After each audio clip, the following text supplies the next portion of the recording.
لا حول ولا قوة إلا بالله العلي العظيم. حسبنا الله ونعم الوكيل، نعم المولى ونعم النصير. أعوذ بالله السميع العليم من الشيطان اللعين اللئيم الرجيم. بسم الله الرحمن الرحيم. الحمد لله الذي جعل مقام شيعة الحق عليا وسيرهم لخليله إبراهيم في ذلك الاسم سميا. والصلاة والسلام والتحية والإكرام على المبعوث بالحق نبيا والمصطفى بالرسالة النجية العبد المؤيد والرسول المسدد والنبي الممجد والمصطفى الأمجد والمحمود الأحمد صاحب الوقار والسكينة المدفون بأرض المدينة سيدنا ومولانا وحبيب قلوبنا وطبيب نفوسنا وشفيع ذنوبنا أبي القاسم محمد وآله الطيبين الطاهرين المعصومين أعلام الورى ومصابيح الدجى وأمان لأهل السرى الذين أذهب الله عنهم الرجس وطهرهم تطهيرا.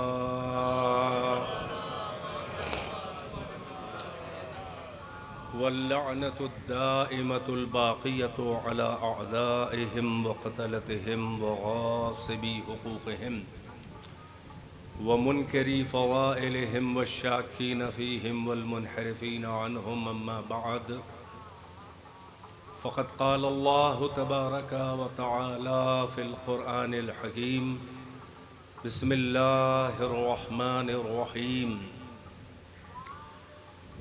ما عندكم ينفد وما عند الله باق ولنجزين الذين صبروا أجرهم بأحسن ما كانوا يعملون. صلوات بر محمد.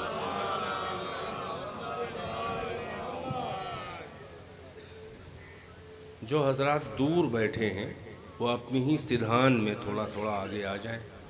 اچھا، وہاں بھی پنکھا ہے، کوئی بات نہیں، وہاں بھی پنکھا ہے تو یہاں تو نہیں ہے نا.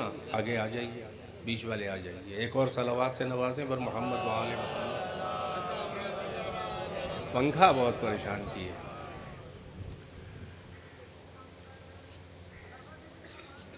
اب تو کچھ نہیں ہو سکتا.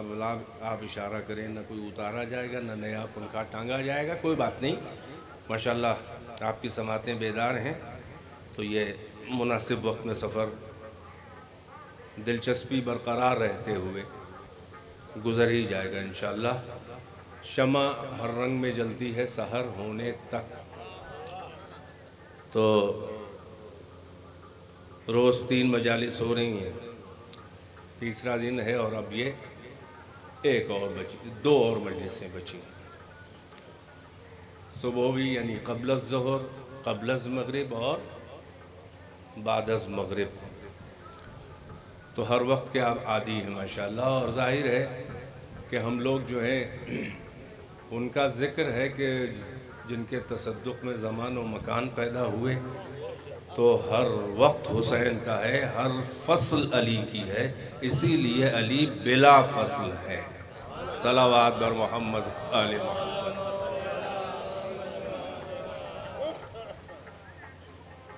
خدائے باقی اور خدائے لم یزل،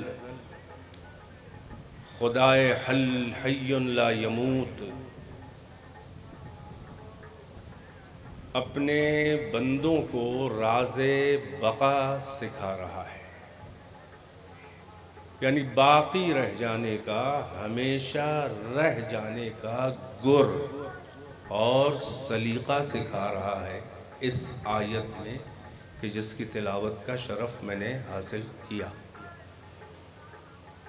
اور پہلے بندوں کو ان کی حیثیت، ان کے اسٹیٹس اور ان کی اوقات کا احساس اور ادراک کرا رہا ہے کہ ما عندکم ینفد۔ اللہ اپنے بندوں سے، ہم سے مخاطب ہو کے کہہ رہا ہے کہ دیکھو جو تمہارے پاس ہے، ما عندکم ینفد، وہ خرچ ہو جائے گا، وہ ختم ہو جائے گا، وہ فنا ہو جائے گا، وہ نابود ہو جائے گا، وہ وینش ہو جائے گا، وہ کل عدم ہو جائے گا، وہ ختم ہو جائے گا، وہ خرچ ہو جائے گا، وہ چگ جائے گا۔ جو بھی تمہارے پاس ہے، ما عندکم یعنی جو تمہارے پاس، تم اور تمہارے متعلقات وجود جو تم سے منسوب ہیں چیزیں، اور جو ہم نے تمہارے عارضی طور پر تمہارے اختیار میں دے دی ہیں نعمتیں، وہ جو کچھ بھی ہیں وہ سب ختم ہو جائیں گی، فنا ہو جائیں گی، ان کو پائیداری نہیں ہے، ان کو استواری نہیں ہے، ان کو بقا نہیں ہے۔ وَمَا عِندَ اللَّهِ باق، اور جو اللہ کے پاس ہے، جو عند اللہ ہے، وہ باقی ہے، اس کو پائیداری ہے، اس کو استواری ہے، اس کو ہمیشگی ہے، وہ باقی رہ جانے والی چیزیں ہیں جو عند اللہ ہیں، یعنی جو اللہ کے پاس ہیں، جو مقام عندیت پر فائز ہیں، وہ باقی رہیں گی۔ اگر مجھ سے جدا رہو گے تو تم بھی فنا ہو جاؤ گے، اور تم سے جڑی ہوئی تمام چیزیں یہ فنا ہو جائیں گی۔ اس لیے کہ قطرہ اگر دریا سے بے نیاز ہو کر اور ایگو دکھا کر اگر دریا سے الگ اور جدا رہے تو وہ قطرہ کے جو وجود بے مایہ و ناچیز، وہ حقیر قطرہ ہے، اگر وہ دریا سے جدا رہتا ہے تو یا تو سنگلاخ پتھروں کی چٹانوں پر وہ اپنے وجود کو کھو دے گا، اور یا تمازت آفتاب اسے بھاپ بنا کر اڑا لے جائے گی، وہ فنا ہو جائے گا، وہ ختم ہو جائے گا، وہ انویزیبل ہو جائے گا۔ مگر اگر وہی قطرہ عشق و محبت کی ایک جست اور چھلانگ لگا کر کسی دریا سے اپنے قطرہ وجود ناچیز کو ضم کر دے، یعنی دریا کے حوالے اگر قطرہ اپنے ننھے سے وجود کو کر دے تو اب قطرے کو فکر بقا نہیں کرنی ہے، بلکہ جب دریا کے اعتبار پر اپنے وجود کو اس کے حوالے کر دیا ہے تو جب تک وجود دریا ہے تب تک وجود قطرہ رہے گا، چاہے نظر نہ آئے۔ صلوات پڑھیں بر محمد و آل محمد۔ تو یہ راز بقا خداوند عالم سکھا رہا ہے، یعنی یہ کہ یہ قطرہ وجود و بے مایہ و ناچیز جو ہم نے تمہیں عطا کیا ہے، یہ عارضی حیات ہے۔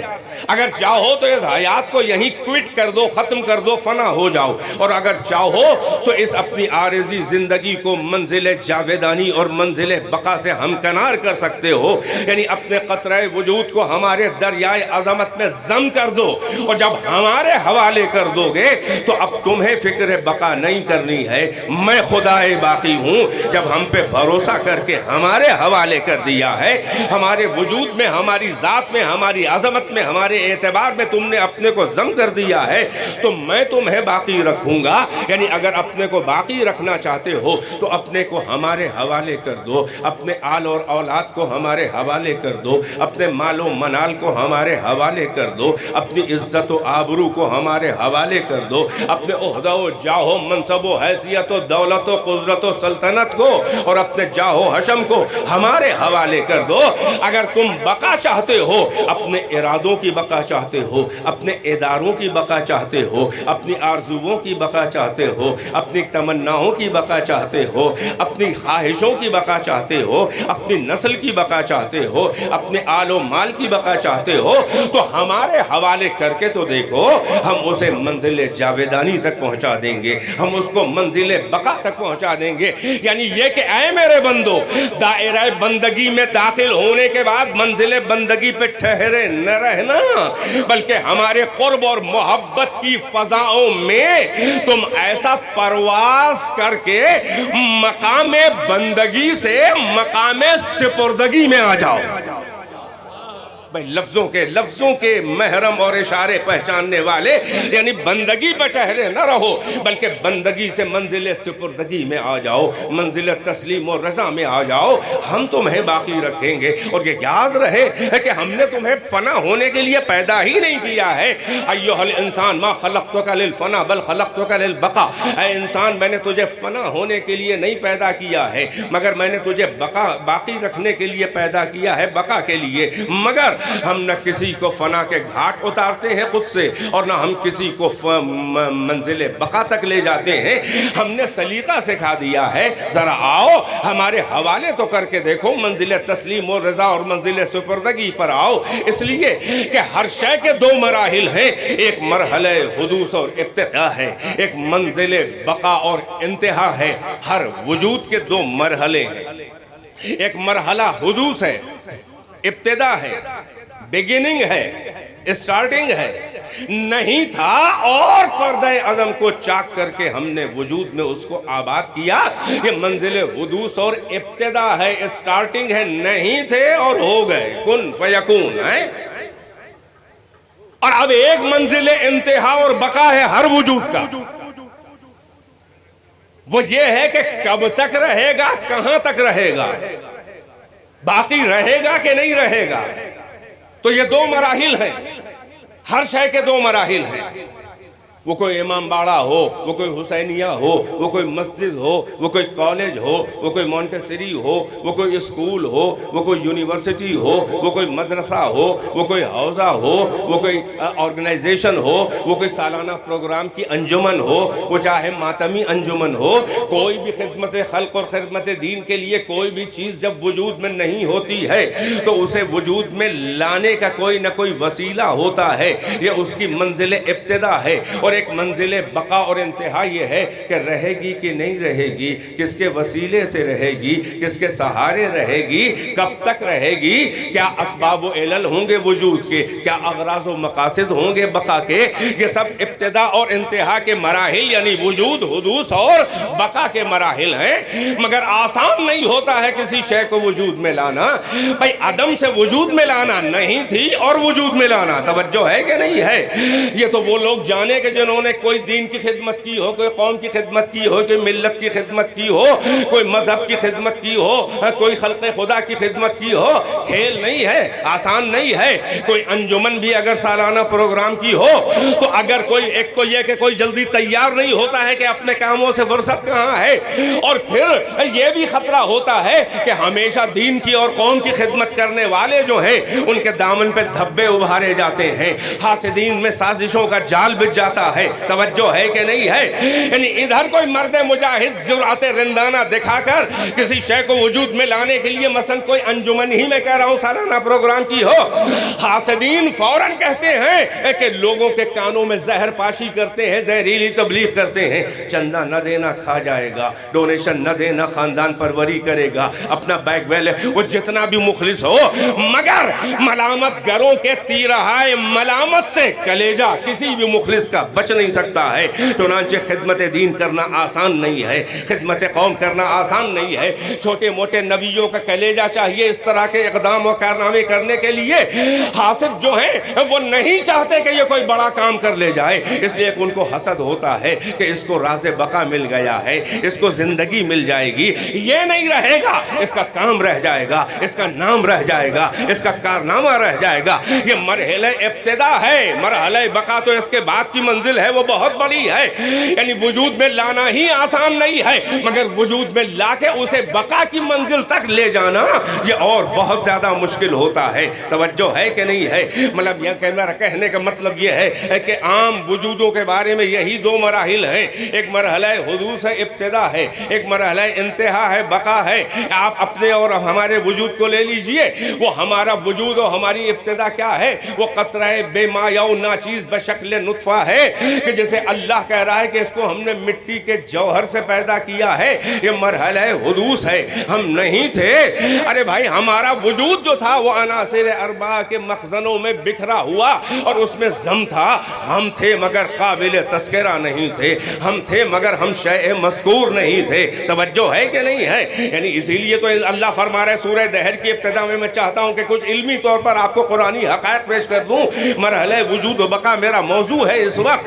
یعنی یہ ہے کہ حل اتی علی الانسان حین من الدہر لم یکن شیئا مذکورا، کیا گزرا ہے کوئی دہر میں ایسا بھی لمحہ انسان پر جب وہ قابل تذکرہ شیء مذکور ہی، قابل ذکر چیز ہی نہیں تھا. انا خلقنا الانسان من نطفۃ امشاج نبتلیہ فیہ فجعلناہ سمیعا بصیرا. میں نے انسان کو اللہ فرما رہا ہے کہ ہم نے نطفہ امشاج مخلوط ملے جلے ماں باپ کے مخلوط نطفے سے پیدا کیا. اس کو آزمانے کے لیے ہم نے اسے سننے والا دیکھنے والا بنایا.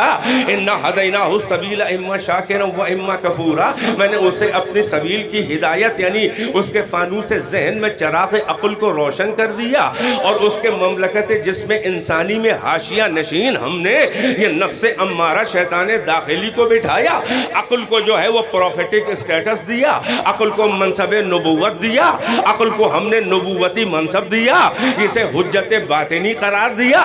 نفس امارہ کو ساتھ میں بٹھایا، یہ شیطان داخلی ہے، یہ نبی باطنی ہے. اور پھر ہم نے اب عقل و ہوش و اختیار دے کر ہم نے اس کا امتحان ہمیں لینا تھا. اگر امتحان نہ لینا ہوتا تو اختیار بھی نہ دیتا. اختیار دینے کا مطلب یہ ہے کہ نہ ہم ہاتھ پکڑ کے کوئی نیکی کروائیں گے، نہ ہاتھ پکڑ کے کسی سے کوئی برائی کروائیں گے. یہی تو ہے امتحان کہ الذی تبارک الذی بیدہ الملک وہو علی کل شیء قدیر الذی خلق الموت والحیات لیبلوکم ایکم احسن عملا.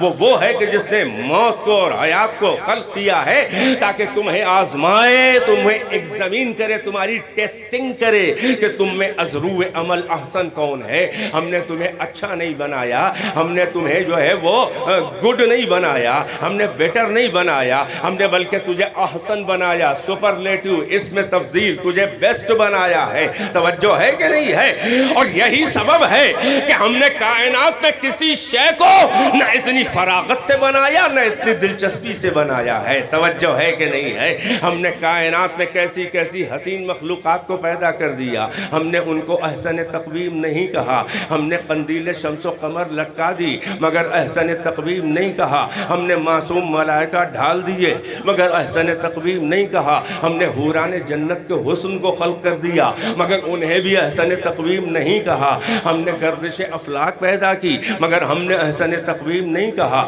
یہ مانند جام میکدہ سرگرم سفر رہنے والے سیارگان فلک مگر ہم نے انہیں بھی احسن تقویم نہیں کہا. مگر تجھے ہم نے لقب احسن تقویم دیا ہے.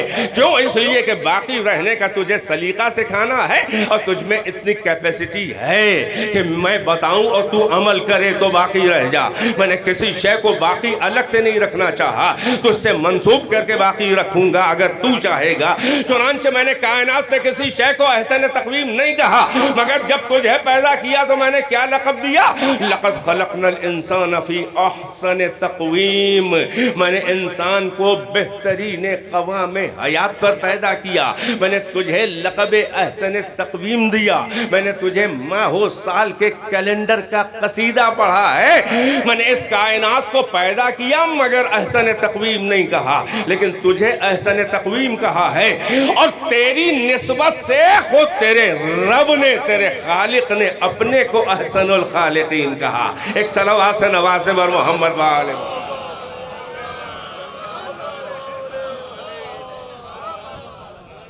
ایک اور مل جل کے صلوات سے نوازیں. صلوات کے بغیر تو کام نہیں چلنے والا ہے. توجہ ہے کہ نہیں ہے؟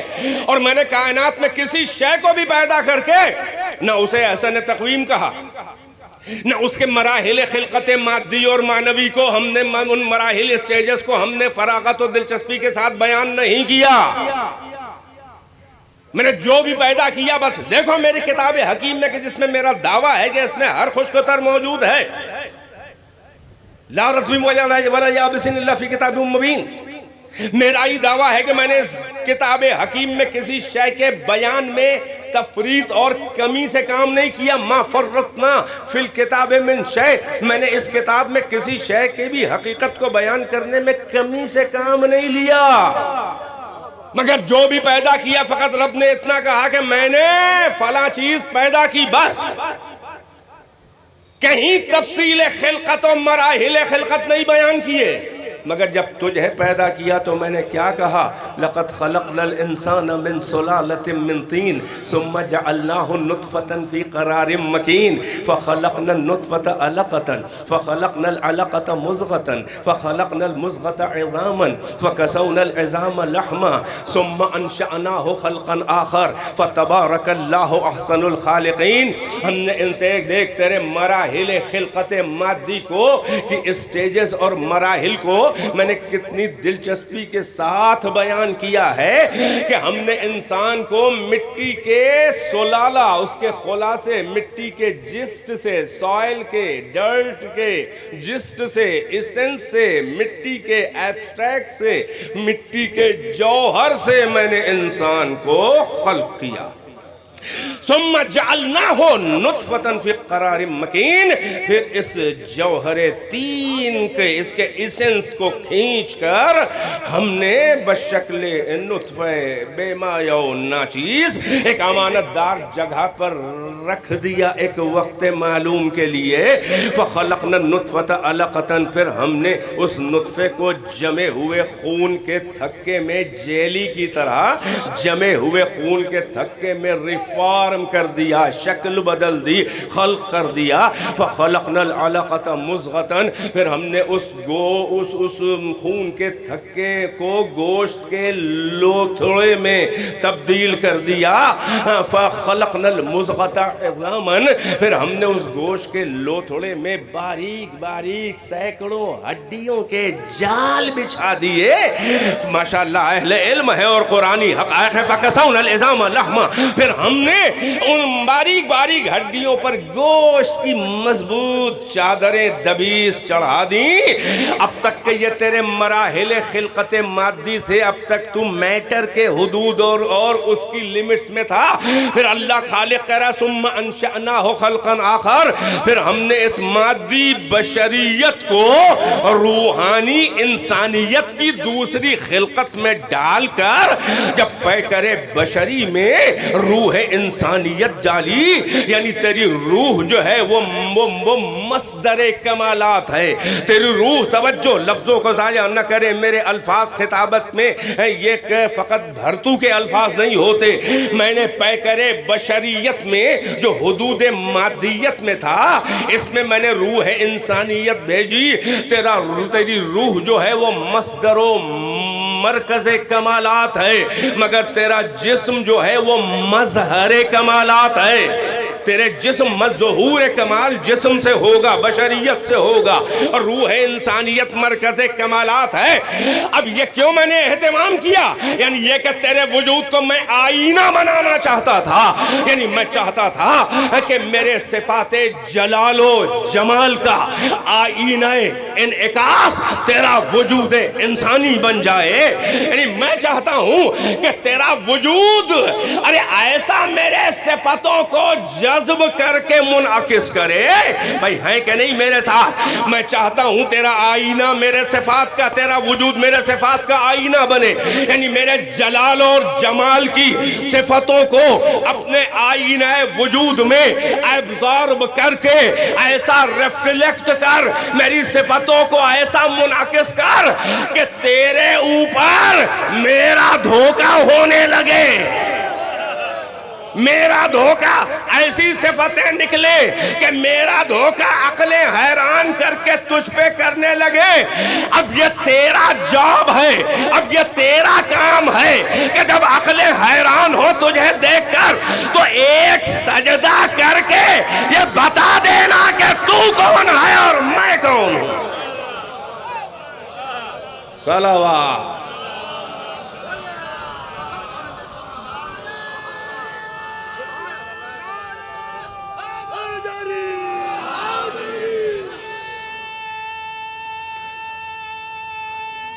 ماشاءاللہ سلامت.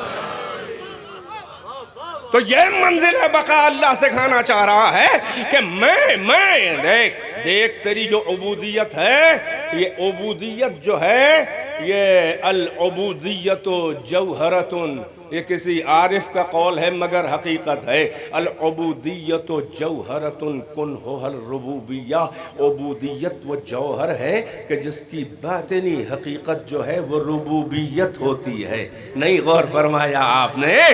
ارے عبودیت اس منزل پر آئے تو عبدیت جب پرواز کر کے منزل تسلیم و سپردگی میں جاتی ہے تو اب صفات خدا بندے سے مترشح ایسا ہوتے ہیں کہ عقلوں کو دھوکہ اس پر اللہ کا ہونے لگے. وہ خود سجدہ کر کے بتا دے کہ میں اللہ نہیں ہوں. بھائی توجہ ہے کہ نہیں ہے؟ اللہ یہاں تک لے جانا چاہتا ہے انسان کو. اور اگر کوئی انسان بھی اس منزل پر نہ گیا ہوتا تو میری تھیوری غلط ہو جاتی. اور اللہ نے اتمام حجت کر دیا ہے کہ دیکھو، ارے میرے جوار میں آ کے دیکھو، مجھ سے فیض صحبت لے کے تو دیکھو. تم تو ادھر ادھر کی صحابیت پہ اتراتے ہو، کبھی تم کو سلیقہ آیا بھی ہے صحبت کا؟ بھئی صحبت کا اثر یہ ہوتا ہے کہ جو نقل ہے اس پر اصل کا دھوکہ ہونے لگے. آئے ہائے کہاں ہیں آپ؟ جو اصل ہے استاد کا دھوکہ شاگرد پہ ہونے لگے، اصل کا دھوکہ نقل پہ ہونے لگے. کیا تم نے دیکھا نہیں ہے کہ لوہا جو ابھی کالا کالا سیاہ سیاہ براؤن بھورا بھورا گرے کلر کا نظر آ رہا ہے، جب آتش سے دہکتے ہوئے سرخ انگاروں میں لوہا کچھ دیر اس میں رہ جاتا ہے اور نکالا جاتا ہے تو فیض صحبت کا اثر ایسا نظر آتا ہے کہ لوہا بھی انگارے کی طرح لال لال ہو جاتا ہے. جبکہ لوہا پہلے بھی لوہا تھا، لوہا اب بھی لوہا ہے، مگر فیض صحبت نے ہم رنگی پیدا کر دی. بھائی کیا سن رہے ہیں؟ جمالے ہم نشیں درمن اثر کرد. جمالے ہم نشیں کے جمال نے مجھ میں اثر کر دیا. لوہا اب بھی لوہا ہی ہے، لوہے کے اب بھی ایلیمنٹس وہی ہیں، وہ آئرن ہی ہے، اس کا فارمولا وہی ہے، اس کی تاثیر بھی وہی ہے، مگر صحبت کا فیض یہ ہوا کہ ہم رنگی اصل کی آ گئی ہے. جبکہ لوہے کو کوئی آگ نہیں کہتا ہے، مگر یہی تو کہتا ہے کہ یہ آگ جیسا لگ رہا ہے، یعنی آگ مظہر آتش بن گیا ہے. عجب منزل ہے. لوہا آگ میں رہ کے اگر آگ کے صفات کا مظہر بنے تو کوئی حیرت نہیں ہے. اور علی تقرب خدا میں اگر مظہر العجائب والغرائب بن جائے تو ملاؤں کو شرک لگنے لگتا ہے. صلوات بر محمد و آل محمد.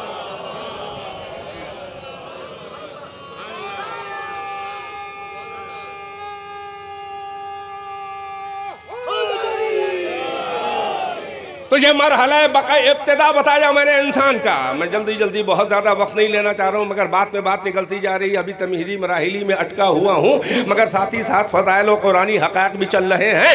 ہر شے کے وجود کے دو مراحل، ایک مرحلہ حدوث و ابتدا اسٹارٹنگ بگننگ، ایک مرحلہ انتہا اینڈ، اور اس کے بقا کی منزل ہوتی ہے. ویسے ہی انسان کے دو مراحل ہیں، ایک مرحلہ ابتدا ہے.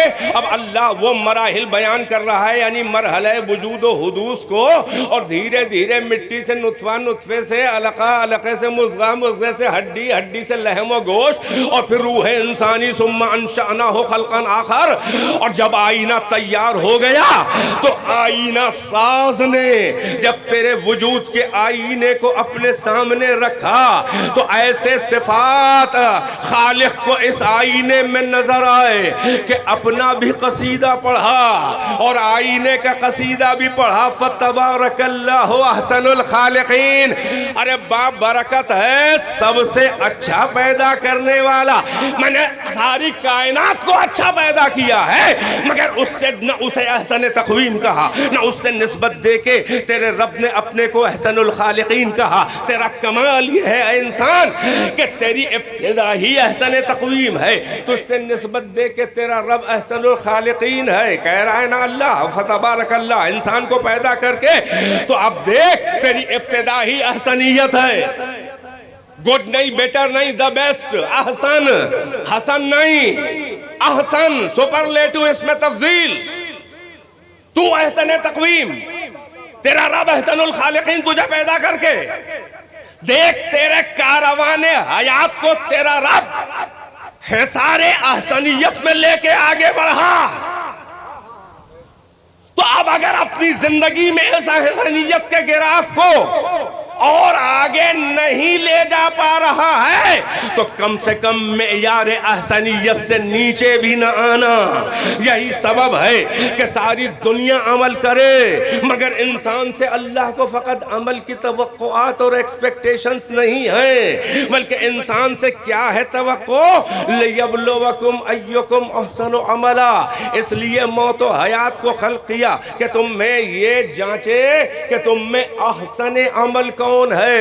یعنی انسان کو عمل نہیں کرنا ہے بلکہ احسن عمل کرنا ہے.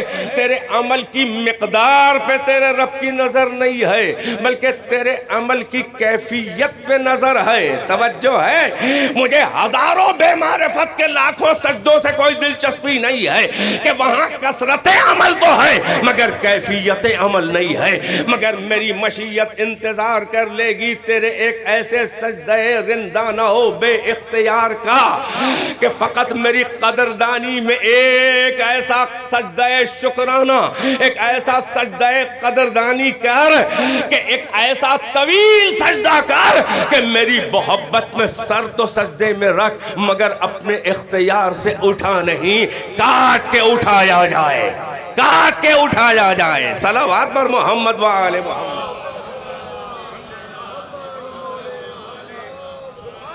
ایک اور صلوات سے نوازے پر محمد و آل محمد. آپ کو دیکھیے فقط سننے میں گرمی لگ رہی ہے, ہم کو تو بولنا بھی پڑ رہا ہے, لہٰذا کبھی صلوات کبھی پانی, اسی سہارے انشاءاللہ منزلیں آسان. ایک اور صلوات بلند آواز. ماشاءاللہ آپ بیدار ہے, ظاہر ہے کہ یہ قرآنی اور علمی حقائق ہیں اور آپ کو نہ سناؤں, کسی مجلس میں نہ سناؤں تو کیا کسی اجتماع میں جا کے پڑھوں؟ مجلسوں ہی میں یہ علمی مضامین پڑھے جاتے ہیں. یہ ہم لوگوں کی جرأت ہے اور آپ کی سخت جانی. ہم تو کچھ بھی پڑھ کے نکل جائیں, آپ سنبھالیں تو الحمدللہ. فقط حسین کے عزادار ہی ان علمی مطالب کے کو برداشت بھی کرتے ہیں بلکہ ان کا حق ہے کہ ان کے سامنے بیان کیا جائے, کیونکہ باب مدینۃ العلم کے شاگرد ہیں, کسی ہما شما ایرے غیر نتھو خیر جاہل کے شاگرد نہیں ہیں. ہم مکتب اہل بیت کے شاگرد ہیں. اور یاد رہے کہ علی کا شیعہ اور حسین کا عزادار جاہل نہیں ہوتا. میں جملہ آپ کے سامنے برجستہ کہہ دوں, حدیث سے مدلل مستنبط, علی کا شیعہ جاہل نہیں ہوتا. ہاں کم علم اور زیادہ علم ہو سکتا ہے, علی کا شیعہ جاہل نہیں ہوتا. ارے جاہل وہ ہوتا ہے جسے اپنے امام زمانہ کی معرفت نہ ہو. صلوات پر محمد و آل محمد. میں نے سامنے کی بات کہی, فریقین کی حدیث سنی, شیعہ ہر جگہ معلوم ہے ماتا ولم یعرف امام زمانہ ماتا میتۃ جاہلیہ. جو اپنے وقت کے امام برحق کی معرفت کے بغیر مر جائے وہ جاہل مرا ہے. علی کا شیعہ جاہل نہیں ہوتا, کم علم ہو سکتا ہے نا, صحیح کہا نا, کسی کا زیادہ علم کسی کا کم.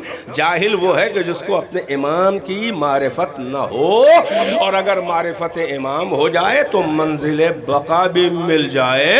اسی لیے میں نے عرض کیا کہ انسان کے وجود کے دو مراحل، ایک مرحلہ حدوث ابتدا ہے. اب آپ نے دیکھا بڑی خاص توجہ، یہ مٹی سے لے کر کے ثم انشأناہ خلقا آخر، یہ شکم مادر تک آپ نے دیکھا کہ وہ فریضہ پدری اور فریضہ شوہری مرد کو اللہ نے یعنی باپ کو اللہ نے ماں کی طرح سے مرحلہ وجود کا تو ذمہ دار اور وسیلہ بنایا. بڑی خاص توجہ، مگر اللہ نے باپ کو مرحلہ بقا کا ذمہ دار نہیں بنایا، بلکہ ماں کو مرحلہ بقا کا ذمہ دار بنایا ہے. غور کر رہے ہیں کہ نہیں؟ یعنی یہ کہ اب جب وہ نطفہ صلب پدر سے وہ صدیوں کا طویل آبا اور اجداد کی اسلاف کا سفر کرتا ہوا وہ ہمارا وجود، ہمارے امیجیٹ فادر، بڑی توجہ نہ جانے پائے، جو جہاں آ رہا ہے بیٹھ جائے گا. آپ ادھر دیکھیں، میں خون جگر اس موسم میں پلا رہا ہوں کہ جس میں پانی بھی نہیں رہ جاتا، خالص خون ہے یہ. ایک صلوات پڑھیں مر محمد و آل محمد. مرحلہ وجود میں ماں کو باپ کو برابر کا ذمہ دار بنایا. باپ نے وہ امانت شکم مادر کے حوالے کی، اور اب باپ کو خبر نہیں ہے کہ شکم مادر اور رحم مادر کے تہرے دبیز اور تاریک پردوں میں اس طفل جنین کی، اس فیٹس کی کیفیت اور حالات اور مراحل اور کنڈیشنز کیا ہیں. نہ باپ محرم راز ہے شکم میں بچے کا، نہ دادا محرم راز ہے، نہ کوئی رشتہ دار محرم راز ہے. ایک وہ خالق ہے کہ جس کی قدرت قیومیہ وہ تہرے دبیز پردوں میں بھی وہ اپنا فرض ربوبیت ادا کر رہا ہے. اور ایک وہ ماں ہے، وہ محرم فطرت ہے، وہ نباز فطرت ہے کہ جس کو اپنے شکم کے تہرے تاریک دبیز پردوں میں کیفیت جنین اور اس کے حالات کا پتہ ہے. یعنی بغیر آنکھوں کے وہ اپنے بچے کا حال سمجھ جاتی ہے، بغیر آنکھوں کے، بغیر کان کے. یہ عجب سمیع و بصیر کا پرتو ہے، یہ عجب پرتو ربوبیت ہے. یعنی اللہ جسے منزل بقا کا ذمہ دار بناتا ہے، اسے نہ آنکھ کی ضرورت ہوتی ہے، نہ کان کی ضرورت ہوتی ہے. ایک بچے کی بقا کا ذمہ دار کو بنایا تو نہ آنکھ کی ضرورت ہے، نہ کان کی ضرورت ہے. وہ اپنے وجود میں محسوس کر رہی ہے بچے کے حالات. تو جب ایک انسان کی بقا کا ذمہ دار کسی کو بنایا جائے تو اسے آنکھ اور کان کی ضرورت نہیں ہوتی خبر لینے میں. تو جن ہستیوں کو اللہ ساری کائنات کے وجود و بقا کا ذمہ دار بنائے، انہیں آنکھ اور کان کی ضرورت جا کے نہیں ہوتی. وہ مدینے میں ہوتے ہیں، وہ ہندوستان کی خبر رکھتے ہیں، وہ نجف میں ہوتے ہیں، وہ پاکستان کی خبر رکھتے ہیں، وہ کربلا میں ہوتے ہیں، وہ چائنا اور امریکہ کی خبر رکھتے ہیں. اس لیے کہ منزل وجود بھی اہل بیت محمد و آل محمد، منزل بقائے کائنات بھی آل محمد ہے. توجہ، چنانچہ ماں کو بڑی خاص توجہ، ماں کی عظمت پہ دو جملے ہیں. یہ اللہ نے منزل وجود انسان کا ماں اور باپ دونوں کو ذمہ دار بنایا، مگر منزل بقا کا ذمہ دار فقط ماں کو بنایا، جسے عربی میں کہا جاتا ہے. اور اب کوئی نہیں جانتا کہ بچے کے حالات کیا ہیں. ایک اللہ فرض ربوبیت ادا کر رہا ہے، اور ایک نباز فطرت محرم منصوبہ مشیت ماں ہے جو بچے کے حالات جانتی ہے. حرکت کر رہا ہے کہ نہیں، جان آئی کہ نہیں، داہنے موو کر رہا ہے کہ بائیں موو کر رہا ہے کہ اوپر کی طرف آ رہا ہے. یعنی یہ کہ بغیر آنکھ اور کان کے وہ جانتی ہے کہ بچے کا حالات کیا ہیں، کہیں موومنٹ رک تو نہیں گیا ہے. اگر یہ ماں کمپلینٹ نہ کرے، بھائی میڈیکل سائنس کا نمبر تو بعد میں آتا ہے، الٹرا ساؤنڈ کا نمبر تو بعد میں آتا ہے، سونوگرافی کا نمبر تو بعد میں آتا ہے، ڈاکٹرز اور گائنیکولوجسٹ کا نمبر تو بعد میں آتا ہے. اگر یہ ماں شکایت نہ کرے اور بچے کے حالات یہ نہ بیان کرے تو بطن مادر ہی بچے کی قبر بن جائے. صلوات پڑھ دیا کرے بس ایسے موقع.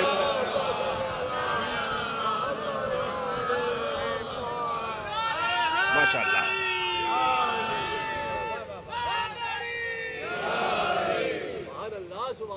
اس کا مطلب یہ ہے، توجہ کا طالب ہوں، کہ انسان کے وجود کا مرحلہ ماں و باپ دونوں کو ذمہ دار، مگر انسان کے بقا کا مسئلہ کہ منزل کمال و تکامل تک ایک مکمل انسان بن کے آئینہ صفات خدا بن کر یہ انسان پیدا ہو، یہ اس کا فی الحال مرحلہ بقا ہے، وجود ہے، حدود انسانیت اور مادیت میں بڑی خاص توجہ۔ مگر باپ نے منزل وجود کا ذمہ دار باپ اور ماں دونوں کو بنایا، مگر منزل بقا کا ذمہ دار ماں کو بنایا۔ توجہ ہے، جسے عربی میں کہا جاتا ہے، والدہ بھی کہا جاتا ہے۔ اب ایک جملہ کہوں بھائی، توجہ کا طالب ہوں، ہر والدہ تو ہوتی ہے، مگر ضروری نہیں ہے کہ ہر والدہ بھی ہو۔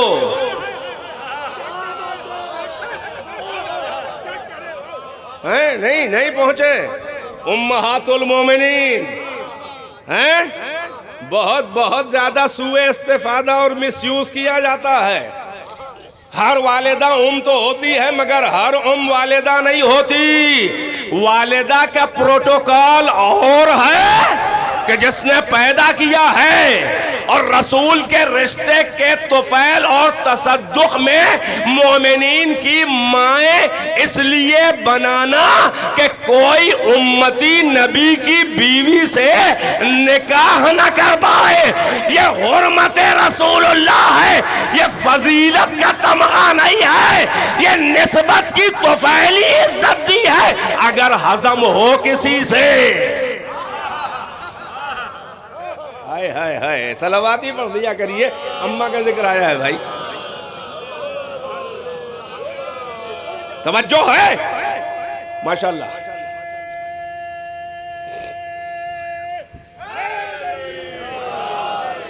نعرہ صلوات، یہ جڑواں نعرے ہیں، ایک ساتھ لگایا کریے، توجہ ہے۔ میں بڑی جلدی آپ کو اس منزل بقا تک تقریر کے لانا چاہ رہا ہوں، مگر ذرا سا وقت ابھی اور لگے گا۔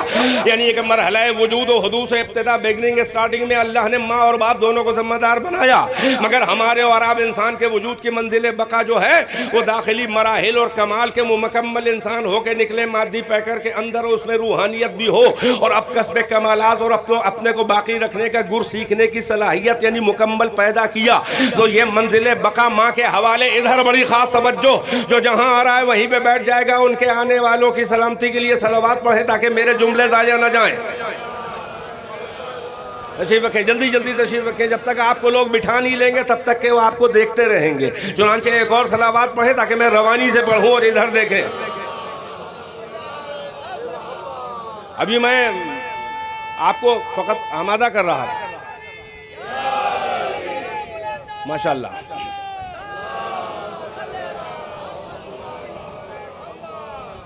تو والدہ کو، ماں کو منزل بقا کا ذمہ دار بنایا۔ اس کا مطلب جب انسان کے وجود کی بقا کی ضمانت دینی ہو تو مشیت کی نظر کسی پہ ہوتی ہے۔ نہیں پہنچے، جس وجود کو منزل بقا تک لے جانا ہو، ارے تلاش کسی کی ہوتی ہے جو ضمانت بقا بنے۔ تو جب ایک انسان کی بقا کے لیے ذمہ دار ہے، تو جب رسول اللہ کو، جس کا دین صبح قیامت تک رہنے والا تھا، جب محمد کو اپنے دین کی بقا کی فکر ہوئی تو کسی اور پہ نظر نہیں گئی، بلکہ ایک ایسی بی بی پہ نظر گئی کہ جسے پیغمبر نے کہا کہ فاطمہ تو ابیہا، یہ اپنے باپ کے لیے بھی ہے، میری بقا کا راز ہے۔ صلوات بر محمد والے، سلامت ہے۔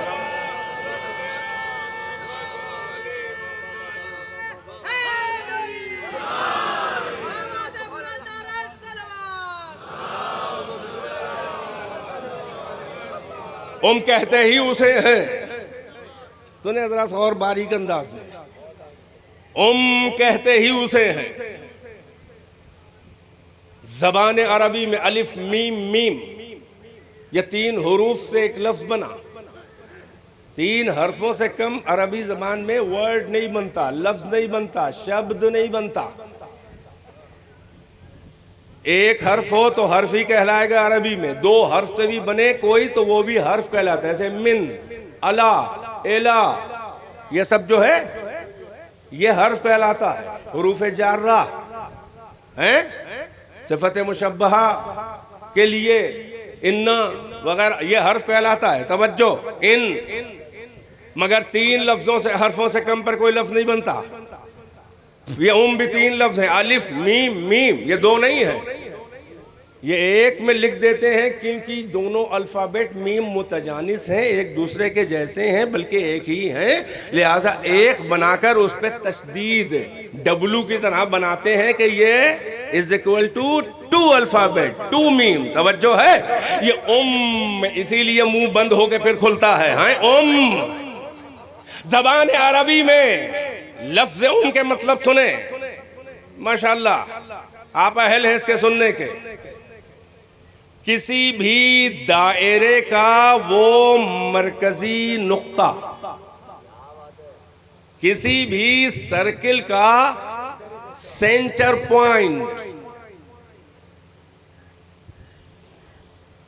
کسی بھی دائرے کا وہ مرکزی نقطہ کہ دائرہ بھی اپنے وجود و بقا میں جس مرکزی نقطے کا محتاج اور نیاز مند ہو، اور اس دائرے میں جتنے بھی نقاط اور پوائنٹس آتے ہوں، وہ دائرہ جس مرکزی نقطے کا اور سارے نقطے جس مرکزی نقطے سینٹر پوائنٹ کے اپنے وجود و بقا میں محتاج اور ضرورت مند ہوں، دائرے کے اس مرکزی نقطے اور سینٹر پوائنٹ کو عربی میں کہتے ہیں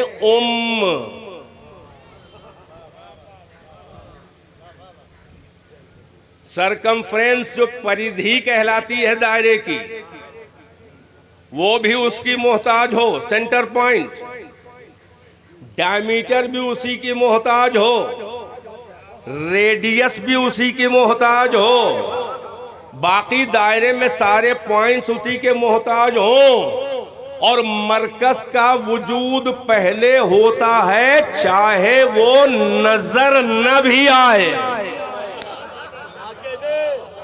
مرکز حجاب میں بھی ہو مگر وجود دائرہ اس بات کی دلیل ہے کہ دکھائی دے یا نہ دکھائی دے پس پردہ مصلحت مرکز ہے. مجھے نہیں معلوم کہ میں خود زیادہ مزہ لے رہا ہوں یا آپ بھی ساتھ میں ایک صلوات ہی سے تھوڑی تری پیدا کر لیجیے.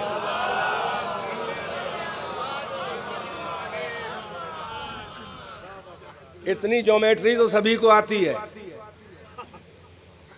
پرکار لیا، توجہ، ابھی صفحے پر ڈھونڈ رہے ہیں، معین کر رہے ہیں، ابھی منصوبہ ہے ذہن میں جو کاغذ پہ اترا نہیں، ابھی تو سافٹ ویئر میں ہے منصوبہ، اب ہارڈ ویئر میں آئے گا، ہارڈ کاپی پر. یہ نقطہ پرکار، یہ جہاں پہ وہ میٹل کا یا پلاسٹک کا وہ پرکار ٹیک دیا، لیے مرکز وجود میں آ گیا جبکہ ابھی دائرے کا تعین بھی نہیں ہوا. میں کیا کروں، میں نے بھی BSc تک فزکس کیمسٹری میتھمیٹکس پڑھی ہے. کبھی کبھی پرانی یادیں 30-35 سال پہلے کی طبیعت اگر لہک گئی یا میں بہک گیا تو تھوڑی سی باتیں اس لائن کے لوگوں کے لیے بھی، اب تو بچے بھی مظاہرے کے اور سبھی جانتے ہیں، جنرل نالج کی بات ہے کہ ابھی تعین مرکز ہوا. اب یہ جو پینسل لگی ہے، یہ وی شیپ میں پرکار آپ جتنا چاہیں قریب لے آئیں، پینسل چاہے جتنے دور لے جائیں، یہ مرکز تعین کرے گا دائرے کا، دائرہ مرکز کا تعین نہیں کرتا. یعنی یہ کہ دائرہ تلاش مرکز میں آتا ہے، مرکز تلاش دائرہ میں نہیں جاتا.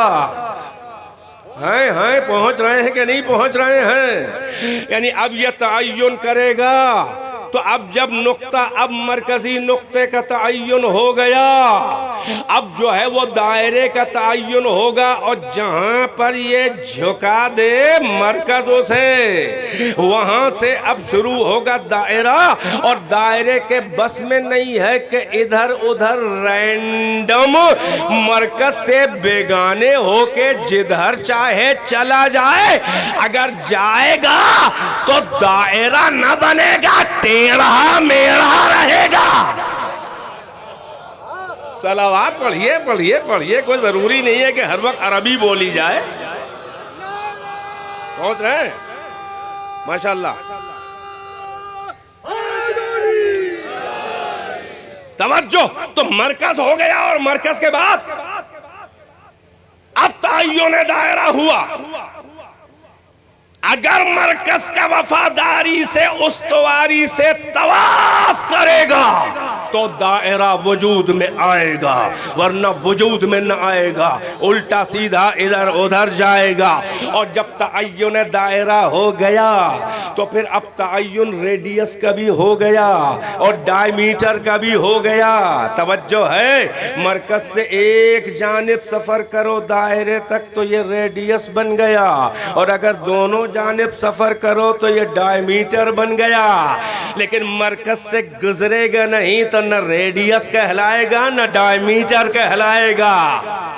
اور کیسے عرض کروں، یہ تشریح کہنا چاہ رہا تھا، پھر وہیں پہ آ جاؤں کہ اس دائرے کے اس مرکزی نقطے کو کہتے ہیں کہ سارا مرکز وجود مرکز بقائے مرکز، اور دائرے کے سارے پوائنٹس ان کی وجود اور بقا کی ضرورت مرکز سے پوری ہو، مرکز کسی کا محتاج نہ ہو۔ اس مرکزی نقطے کو دائرے کو کہتے ہیں۔ اب سمجھ میں آیا کہ ضروری نہیں ہے کہ ہر والدہ ہو، یعنی جہاں مرکزیت نظر آئے گی اسے لقب دیا جائے گا۔ بیدار ہیں کہ نہیں ہیں؟ جہاں مرکزیت نظر آئے گی وہاں الف میم میم نظر آئے گا۔ ہو سکتا ہے آپ کو خطابت لگ رہی ہو، لائیے قرآن سے مدلل کر دوں۔ کئی وجودوں میں جو ایک وجود، ادھر توجہ، کئی وجودوں میں جو ایک وجود مرکزی حیثیت کا حامل ہو، اس مرکزی شخصیت کو کہا جاتا ہے الف میم میم اسی لیے پیغمبر کو لقب امی دیا گیا۔ بھائی ضائع تو نہیں کیا، یہ امی کا مطلب بے سواد الٹریٹ نہیں ہے، بلکہ سے امی بنا ہے، یعنی دائرہ کائنات کا جو مرکزی نقطہ ہے وہ نبی امی ہے۔ لولاک لما خلقت الافلاک، اگر آپ نہ ہوتے تو کائنات کو پیدا نہ کرتا۔ یہ ایک معنی امی کا ہے علمی طور پر۔ ایک صلوات بر محمد و آل محمد۔ صلوات ہی چاہ رہا ہے ٹرین پہ 1.5 گھنٹہ سویا ہوں خالی۔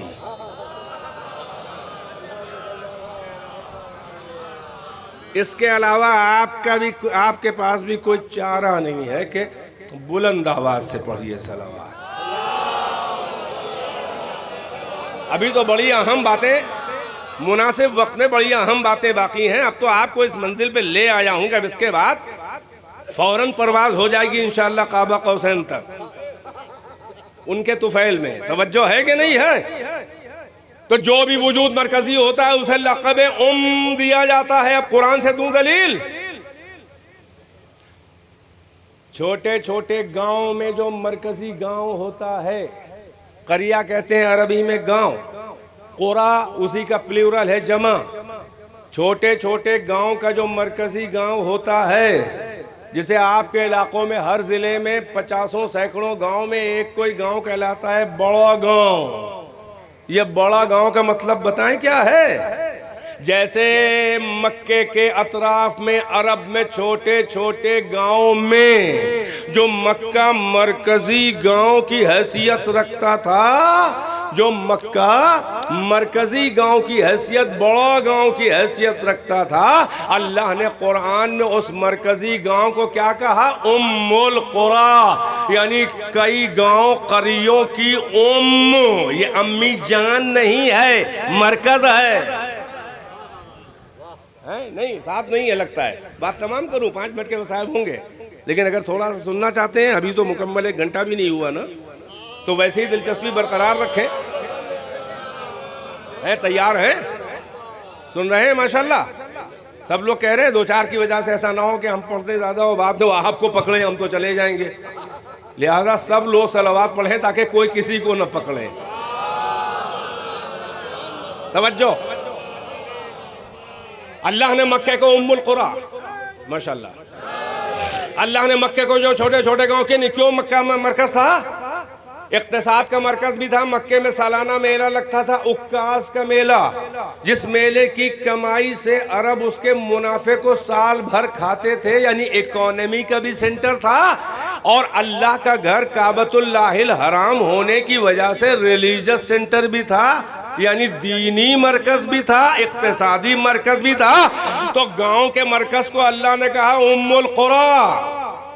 اسی طرح قرآن کی آیتوں کی 2 کیٹیگری اللہ نے بیان کی ہے، ایک آیات محکمات ہیں جن کے معنی واضح ہیں، جو اصل ہیں، روٹ ہیں، جڑ ہیں کتاب کی، اور دوسری متشابہات ہیں۔ تو اللہ نے کیا کہا کہ هو الذی انزل علیک الکتاب منہ آیات محکمات ہن ام الکتاب، اس میں تھوڑی سی آیتیں مرکزی حیثیت رکھتی ہیں، یہ آیات محکمات ہیں، اور یہ ام الکتاب ہیں، یہ کتاب کی، اس قرآن کی ہیں، اصل ہیں، جڑ ہیں، مرکز ہیں، یہ کسوٹی ہیں، ان پر دوسری آیتیں پرکھی جائیں گی، یہ کی حیثیت رکھتی ہیں۔ تو جو گاؤں میں مرکزی حیثیت ہے وہ ام القری، جو قرآن کی آیات میں مرکزی آیتیں ہیں وہ ام الکتاب۔ توجہ ہے کہ نہیں ہے؟ بچے کی ماں کو اسی لیے کا لقب اللہ نے دیا کہ بچے کے وجود و بقا دونوں ضرورتیں جس مرکزی شخصیت سے جڑی ہو، اللہ نے کہا یہ ہے بچے کے لیے۔ توجہ، اب یہ الف و میم میری بات ضائع نہ جائے، جہاں جہاں آواز جا رہی ہو، اور یہاں تو آپ سامنے ہی ہیں، یہ الف میم اس کے مشتقات اور ڈیریویٹیوز جہاں جہاں، یعنی ان 3 حروف سے جو لفظ بنے گا وہاں بھی مرکزی حیثیت ہوگی۔ سنیں، اگر ایک ہی عقیدے کے اوپر ایک ساتھ انسانوں کا ایک گروہ جمع ہو جائے تو اللہ کہتا ہے یہ ہے امت۔ میں محنت کر رہا ہوں آپ کے لیے، واللہ اس کی آپ قدر کریں۔ الف میم امہ، امت، یعنی ایک پرچم کے تلے ایک عقیدے کے ساتھ جب لوگ جمع ہو جائیں، اللہ کہتا ہے ہذہ امتکم امت واحدہ، یہ تمہاری امت جو ہے امت واحدہ ہے، یہ امت متحدہ نہیں ہے، واحدہ ہے۔ متحدہ بعد میں تکلف، منافقت میں، دنیا داری، سیاست میں ایک ساتھ آئیں، یہ متحدہ کہلاتی ہے، یہ اتحاد سے بنا ہے۔ اللہ کہتا ہے اتحاد و متحدہ نہیں بلکہ امت واحدہ، یعنی ہمیشہ سے جو ایک تھے انہیں آگے بھی ایک رہنا چاہیے۔ یعنی اسلام جو ہے وہ اتحاد کا قائل نہیں ہے، وحدت امت کا قائل ہے۔ نہیں پہنچی بات میری؟ تو پھر اب اسے امت کہا گیا۔ توجہ، اب وہ جو گروہ جمع ہو جائے، جو امت ہو، اس میں کوئی ایک وزنی اور مرکزی شخصیت ہو کہ جو پوری امت کو لیڈ کرنے کی، قیادت کرنے کی صلاحیت رکھے، آگے آگے چلے امت کے، اسے کہا گیا امام۔ صلوات پڑھیں، شاید کچھ نئی باتیں بچوں کے لیے ہوں۔ ایک اور صلوات۔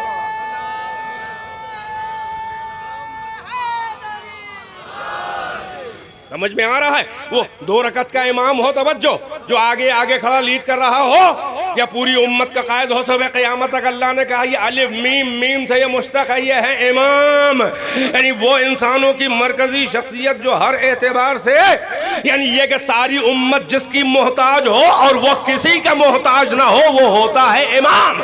اگر وہ اپنے مامومین کا محتاج ہو جائے تو امام کیسا؟ اگر وہ اپنے معمومی ہی سے مسائل شریعہ پوچھے اور فیصلے کروائے تو بھئی امام تو وہ ہوا کہ جو اس کو بتا رہا ہے شرعی مسئلہ کہ جس پہ اسے کہنا پڑے کہ اگر علی نہ ہوتے تو میں ہلاک ہو جاتا۔ امام وہ ہوتا ہے جو کسی کا محتاج نہ ہو اور سب اس کے محتاج ہو۔ یہ ہے الف میم میم۔ بس عزیزو بہت جلدی جلدی موٹی موٹی باتیں جو ہر ایک دو جملے ایک تقریر کے برابر ہیں، میں سمیٹ کے دے رہا ہوں آپ کو، لیکن چند منٹ مجھے چاہیے۔ ایک صلوات اگر استقبالیہ پڑھے تو ہمت پڑھے۔ اب آپ امام تک آگئے، ذرا یہاں پہ رک جائیے گا۔ اب میں نے عرض کیا کہ ہر شے کے دو مراحل، ایک مرحلہ حدوث و وجود، ایک مرحلہ انتہا و بقا۔ جو شروع سے عند اللہ نہ ہو، اللہ کہہ رہا ما عند اللہ ہے باق ما عندکم ینفد، جو تمہارے پاس ہے وہ فنا ہو جائے گا، جو عند اللہ ہے وہ باقی رہے گا۔ تو جو عند اللہ نہ ہو مگر اللہ کے حوالے اپنے وجود کو کر دے تو اللہ کہتا ہے کہ اب عند اللہ کی منزل پہ آ گیا، اب ہم اسے باقی رکھیں گے۔ تو اگر کوئی وجود ابتدا ہی سے عند اللہ ہو، نہیں دور کیوں جائیے، اب اللہ کے دین کی بات آئی، بیدار ہیں کہ نہیں ہیں؟ تو اللہ نے اپنے دین کے بارے میں کیا کہا؟ ضائع تو نہیں کر رہے ہیں کہ ان الدین عند اللہ الاسلام، ارے دین جو عند اللہ ہے وہ اسلام ہے، نہیں ضائع کر دیا۔ اہل علم بڑی توجہ، مجھے نہیں معلوم کہ لوگ کدھر دیکھ رہے ہیں۔ بھائی ما عندکم ینفد وما عند اللہ باق، جو تمہارے پاس ہے جو عندکم وہ فنا ہو جائے گا، اور جو اللہ کے پاس عند اللہ ہے وہ باقی رہے گا۔ تو جو بعد میں اپنے کو حوالے کر دے عند اللہ ہو جائے، اللہ کہتا ہے یہ فنا نہیں ہوگا، باقی ہے۔ تو اللہ کا دین تو شروع ہی سے عند اللہ ہے۔ ان الدین عند اللہ، اللہ کا دین اللہ کے علم میں، اللہ کا قانون یہ تو شروع سے عند اللہ ہے۔ تو جب بعد میں عند اللہ آئے وہ باقی ہے۔ دین اسلام تو شروع سے عند اللہ ہے۔ تو اب اللہ کے دین کی بقا یہ سوال نہیں ہے کہ باقی رہے گا کہ نہیں رہے گا، وہ تو اللہ ذمہ داری لے چکا کہ یہ عند اللہ ہے۔ ارے تمہیں ملاؤں بحث کرنا ہے تو اس مرحلے پہ بحث کرو کہ دین باقی رہا تو کن کی قربانیوں سے رہا، دین باقی رہا تو کن کی جانفشانیوں سے رہا، کن کے وسیلوں سے رہا۔ بس یہاں تک اگر آپ آ گئے تو یہ جملہ میں نے کہا کہ کئی تقریروں میں بھاری ہے مگر مجھے تشریح میں نہیں جانا ہے، وقت نہیں ہے، سنیں۔ تو ہر شے کے دو مراحل، ایک مرحلہ وجود و حدوث ابتدا، ایک مرحلہ انتہا اور بقا۔ تو دین خدا کے بھی دو مراحل ہیں، ایک اسلام کا مرحلہ ابتدا حدوث توجہ، ایک مرحلہ انتہا اور بقا ہے۔ اب یہ جملہ سنبھالے میرا خاندانی مجلس سننے والا باذوق مجمع، اسلام کے بھی دو وجود ہیں، ایک ابتدا ہے ایک انتہا ہے، ایک مرحلہ وجود و حدوث ہے، ایک مرحلہ انتہا اور بقا ہے۔ اسلام کے مرحلہ وجود اور ابتدا کا نام ہے نبوت۔ اگلا جملہ کہنے کی ضرورت ہے۔ اسلام کے مرحلہ وجود کا نام ہے نبوت، اور اسلام کے مرحلہ بقا کا نام ہے امامت۔ صلوات بر محمد و آل محمد۔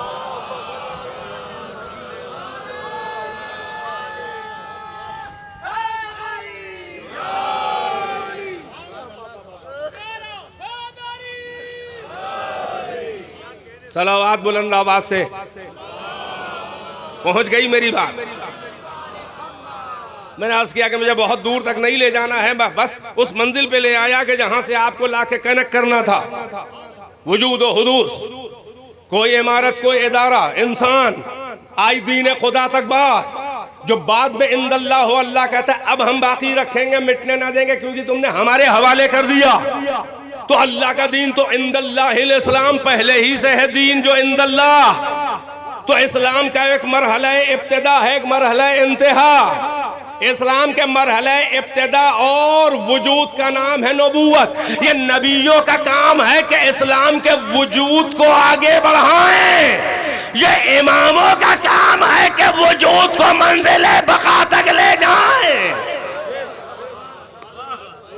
پہنچ رہی ہے بات کہ نہیں؟ یہ نبیوں. اب نبوت اور امامت کا ہم کیوں مسلک امامیہ، ہم جو ہمارا مدرسہ امامیہ ہے، امامیہ اسکول، مکتب امامیہ، ہم خلافت کے اسکول والے نہیں ہیں، ہم امامت کے اسکول والے ہیں. کیوں؟ اللہ نے امامت کے حوالے جو جاب کیا ہے، سنو تو. تم بحث کرتے رہنا کہ اصول دین میں ہے، امامت کے فروع دین میں. جب وجود یعنی نبوت اصول دین میں ہے تو جو مرحلہ بقا کے ذمہ دار ہو وہ اصول دین میں کیسے نہ ہوں گے؟ توجہ ہے کہ نہیں ہے؟ چنانچہ اسلام کے مرحلہ حدوث و وجود کا نام ہے نبوت. یہ نبیوں کا جاب ہے. پہلا نبی عالم ظاہر میں دین اسلام، آدم دین اسلام کی بنیاد رکھے، اور نسلاً بعداً نسلیں اگلے مرحلے اور اگلے نبی کے حوالے نہ ہو تو اللہ سے وارث مانگ کر، نبی اپنی نسل میں مانگ کر اس کے حوالے کر کے جائے. یہ وجود انسانی ہے، یہ وجود دین خدا، وجود اسلام کے داخلی مراحل ہیں. جیسے انسان کے اسٹیجز میں نے مٹی سے نطفہ اور آخری منزل تک، ویسے ہی وجود اسلام کے داخلی مراحل نبیوں کے حوالے ہیں. اسی لیے ہر نبی اپنے بعد والے نبی کے حوالے بھی کر رہا ہے کہ دیکھو میں نے محنت اپنے حصے کی تم اپنے حصے کی کرنا. میری محنت جو ہے وہ رائے گا نہ جائے، آگے بڑھانا. اور ہر نبی کی نظر خاتم الانبیاء آخری نبی پر ہے کہ جس کے ہاتھ پر ہر نبی کی محنتیں سوارت ہونے والی تھیں. اسی لیے نبیوں کی کتابوں میں بھی محمد کی بشارت ہے، اور نبیوں کی امتوں کو نبیوں کی وصیتوں میں بھی محمد کی بشارت ملتی ہے. اب توجہ کا طالب ہوں، لہٰذا اب جب وجود مکمل ہو جائے تو انتظام بقا کیا جاتا ہے. میں ایک جملے میں کسی میدان تک لے آیا، مگر آپ میرا خیال اب ذہن تھک چکا آپ کا، نہیں توجہ فرمائی. جب وجود مکمل ہو جائے تو انتظام بقا ہوتا ہے. نہیں اب ایک جملہ اور کہوں گا، اب چاہے آپ تھکے چاہے ہم.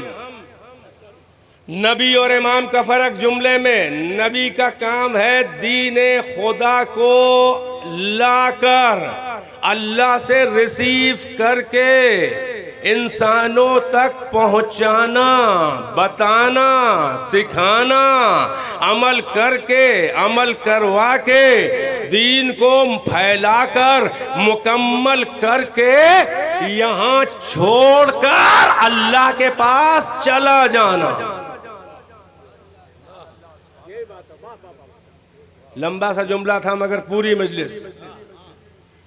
نبی کا کام ہے دین خدا کو لا کر، اللہ سے لے کر، چاہے زمین پر رہ کے اللہ سے دین لے وحی کے ذریعے، چاہے غار میں رہ کے لے، چاہے کوئی بہت اہم رکن دین ہو جہاں یہاں وحی بھیجنے اور جبرائیل سے بھی کام نہ چلے تو اللہ بولا کہ ڈائریکٹ اللہ نبی کو دے کوئی بہت اہم کام. اعلان ولایت، وجود صدیقہ کبریٰ، تحفہ نماز وغیرہ وغیرہ معراج کے تحفے ہیں بھائی. صلوات پڑھیں بر محمد.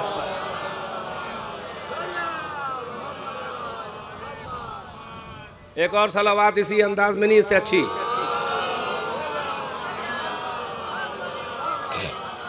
بڑی خاص توجہ. طلعت صاحب آپ گروپ لیڈر ہیں ادھر والے کے. یہ جو ہے وہ ہمارا کون سا ونگ ہے؟ لیفٹ ونگ ہے. یہ رائٹ ونگ ہے. یہ قلب لشکر ہے. ماشاءاللہ ابھی بھاگا کوئی نہیں ہے. میں منع ہوں، میں سارا سب آمادہ ہے، لہٰذا 10-15 منٹ میں بات آپ کی تمام کرنا چاہ رہا ہوں. ایک اور صلوات سے نوازیں بر محمد و آل محمد.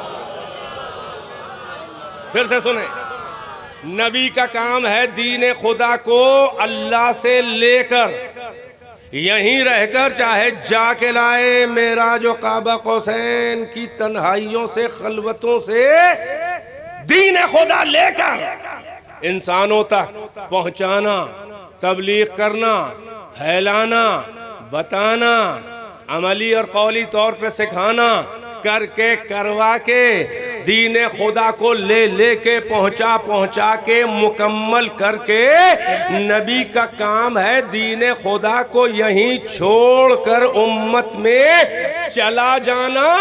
نبی دین خدا لے کے نہیں جاتا. ارے میں کیوں اتنا زور دے رہا ہوں؟ میں جانتا ہوں نا کہ اگلا جملہ کیا کہنے جا رہا ہوں، مگر کچھ تو آپ آگے نہیں تو کم سے کم ساتھ ساتھ چل رہے ہیں کہ نہیں چل رہے ہیں؟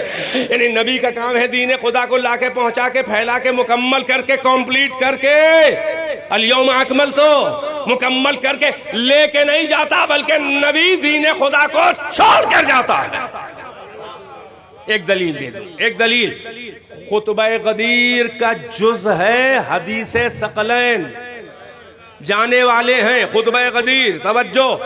یا ایھا رسول بلغ من کنت مولا فھذا علی مولا، اس خطبے کا جز ہے حدیث ثقلین. انی 1.25 لاکھ کا صحابہ کا مجمع، اور یہ بھی فلیبلغ الشاہد الغائب، جو موجود ہے جو نہیں ہے اس کو بھی پہنچا دے، اور صبح قیامت تک نسل بعد نسل یہ پیغام پہنچاتے رہنا. اس من کنت مولا کی حدیث سے پہلے خطبہ غدیر میں تمہید کے طور پر حدیث ثقلین آتی ہے، جیسے میری مجلس کی تمہید بھی چل رہی تھی، فضائل بھی چل رہے تھے. توجہ ہے کہ نہیں ہے؟ پیغمبر نے کیا فرمایا سنیں، میں نے کیا کہا نبی کا کام ہے چھوڑ کے جانا لے کے نہ جانا. کیا فرمایا؟ انی تارکن فیکم الثقلین، میں چھوڑے جا رہا ہوں لے کے نہیں جا رہا ہوں. اب تو پڑھ دیجئے صلوات شیعوں کے لہجے میں.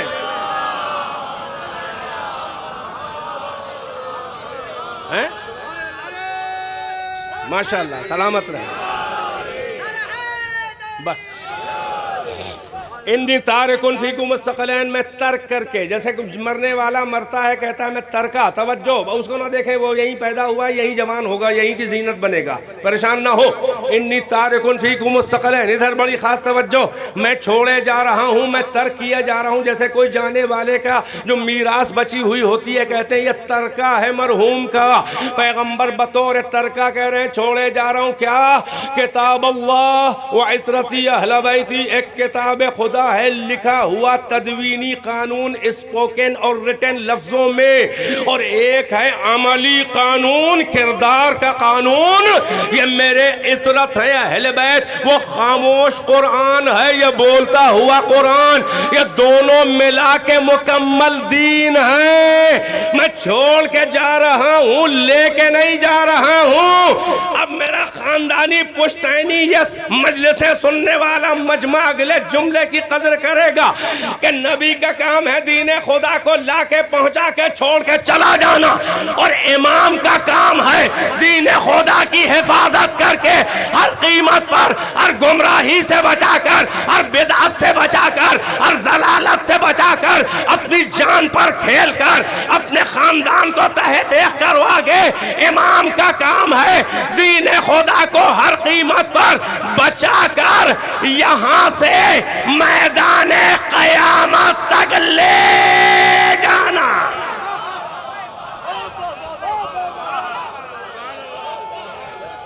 سلام.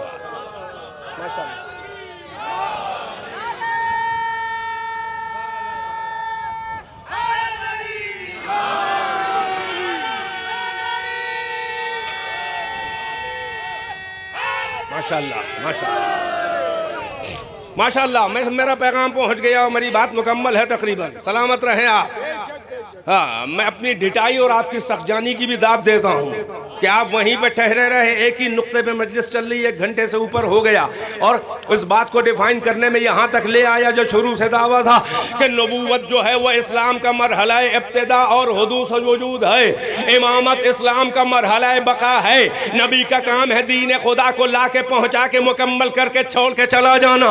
امام کا کام ہے ہر قیمت پر، ہر قیمت پر، ہر قیمت پر ارے دین خدا کو بچا کر ہر امپیورٹی سے بچانا، ہر ملاوٹ سے بچانا، ہر بدعت سے بچانا، ہر گمراہی سے بچانا، ارے ٹیسٹنگ کر کے بچانا. تبھی تو علی کا لقب ہے یعصوب الدین، یعنی جو کوئی ملاوٹ نہ ہونے دے وہ یعصوب ہوتا ہے. امام کا کام ہے دین خدا کو بچا کر نہیں یہ میری خطابت نہ لگے، چنانچہ آیت سن لیجئے، قیامت تک امام لے جاتا ہے دین خدا کو، جو مرحلہ بقا ہے قیامت، امام بقا کا ذمہ دار ہے، اسی لیے اللہ نے قیامت کا ذمہ دار امام کو بنایا۔ میں آیت پڑھ دوں، توجہ ہے، یوم ندعو کل اناس بامامہم، وہ دن یاد کرو جب ہم تمام انسانوں کو ان کے امام کے ساتھ بلائیں گے، یعنی حساب و کتاب نبی کے ساتھ نہیں ہوگا، امام کے ساتھ ہوگا۔ صلوات بر محمد، سلامت۔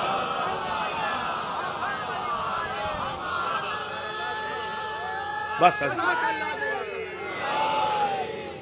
یوم ندعو کل اناس بامامہم، وہ دن یاد کرو قیامت کا جب ہر انسان کو ہم اس کے امام کے ساتھ بلائیں گے، یعنی حشر و نصر امام کے ساتھ ہوگا۔ اللہ کہہ رہا ہے اب جس کو چاہو امام بنا لو، اتنا یاد رہے کہ قیامت تک کے جو ذمہ داری لے سکے وہ امام ہوتا ہے۔ یہ پولیس چوکیاں قائم کر کے، یہ زکوٰۃ لے لے کر، یہ حکومت بنا بنا کے، یہ ملکوں کو ظلم کر کے فتح کرنے والا کوئی دہشت گرد تو ہو سکتا ہے، امام نہیں ہوتا۔ امام مرحلہ بقا کا ذمہ دار ہے، اللہ کے دین کی بقا کا ذمہ دار ہے امامت، اسی لیے قیامت میں حشر و نشر امام کے ساتھ ہوگا۔ ارے سنیں سنبھالیں، اسی لیے اس سلسلے کا آخری امام کہ جس کی سرحد امامت قیامت سے ملے گی، اس کا لقب ہی ہے وہ بقیت اللہ۔ پڑھ دے صلوات برائے تاجیل ظہور امام۔ امام مرحلہ بقا کا ذمہ دار ہے، اس وقت وارث زہرا کا لقب ہی ہے آخری امام کا بقیت اللہ۔ یہ بھی اللہ نے دیا ہے، امت کے جاہل چرواہوں نے اجماع کر کے نہیں بنایا ہے۔ اللہ کہہ رہا ہے بقیت اللہ خیر لکم ان کنتم مؤمنین، اللہ نے جو بچا کے رکھا ہے اپنے دین کی ضرورت کے وقت کام آنے کے لیے، جو اللہ نے ذخیرہ کر کے رکھا ہے وہ تمہارے لیے بہتر ہے۔ یعنی مہدی بقیت اللہ ہے، مہدی خلیفت اللہ ہے، مہدی وہ امام ہے کہ جس کے ساتھ ہمارا اور آپ کا حشر و نشر ہوگا، کیونکہ ہمارے زمانے کا امام ہے۔ بس عزیزو صلوات پڑھیں اور زحمتیں تمام دو جملوں میں۔ بس سنیں، وجود مکمل ہو جائے اور انتظام بقا نہ ہو، وجود میں کوئی چیز لائی جائے اور اس کو پالنے کا، اس کو باقی رکھنے کا اگر انتظام نہ ہو تو رہے گا وجود، مر جائے گا۔ اگر ماں پیدا کر کے بچے کو چھوڑ آئے تو نہیں بچے گا۔ ہاں ماں نہیں، کوئی بھی مامتا کسی عورت کو آ جائے اور وہ اٹھا لائے تو قائم مقام بن کر تبھی زندہ رہے گا۔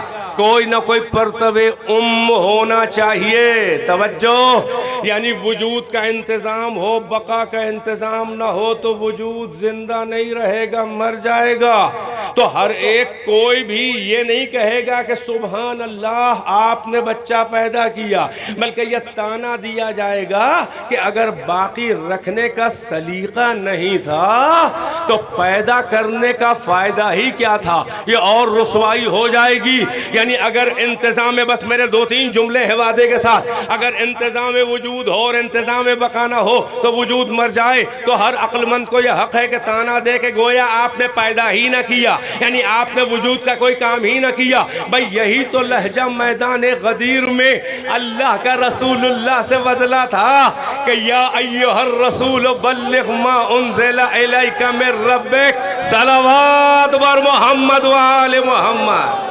بس بات تمام، ماشاءاللہ، سلامت رہے۔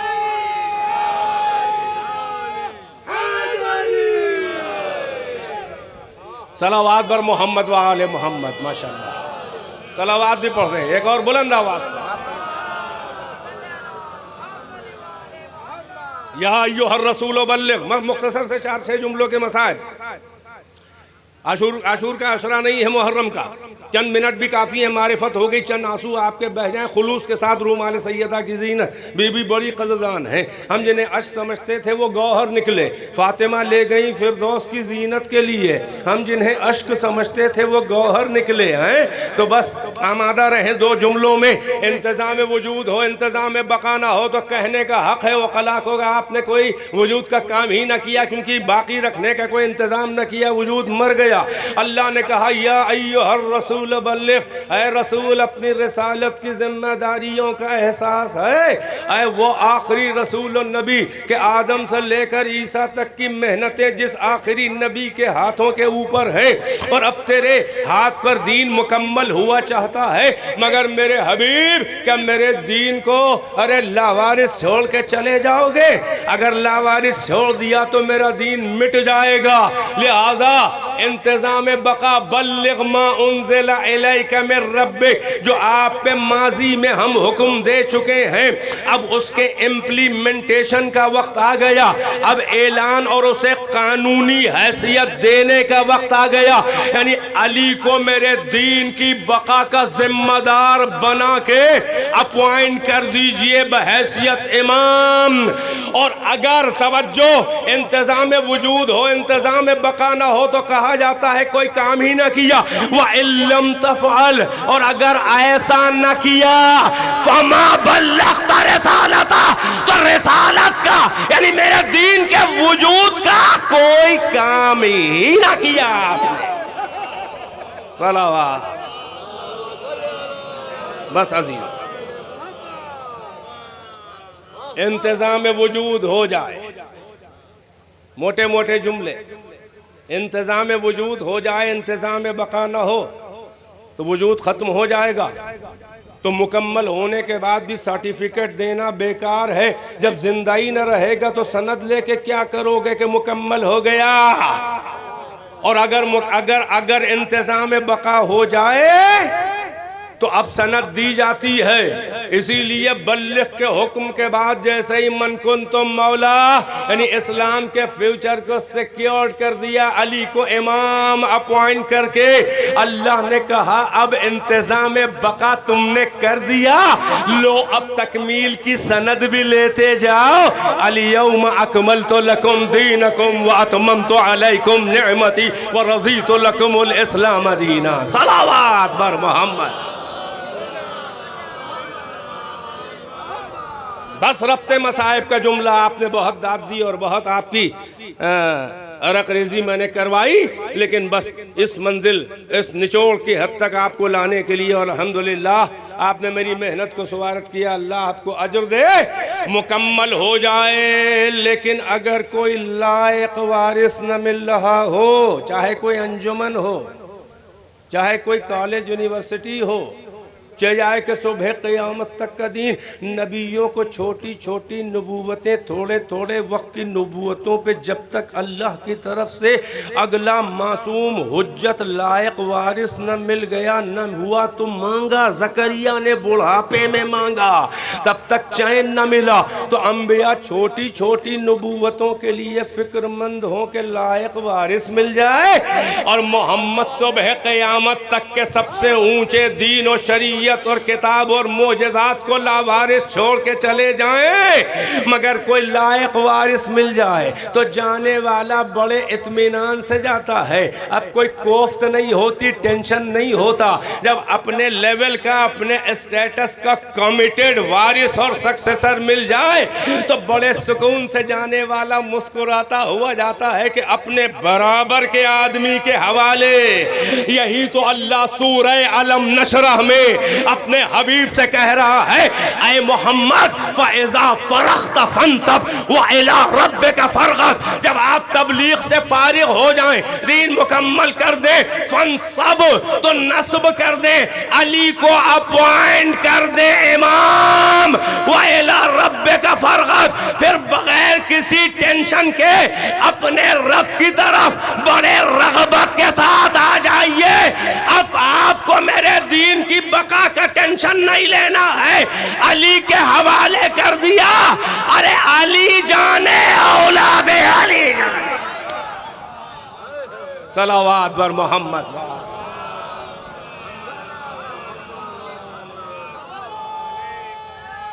ماشاءاللہ، نعرہ صلوات اور بازے کے ساتھ بات تمام کر دی۔ بس عزیزو، یہ کمٹمنٹ تھا اللہ و رسول سے آل محمد کا۔ اب کوئی حیرت نہ کرے کہ پسلیاں ٹوٹ گئیں، علی دیکھتے رہے۔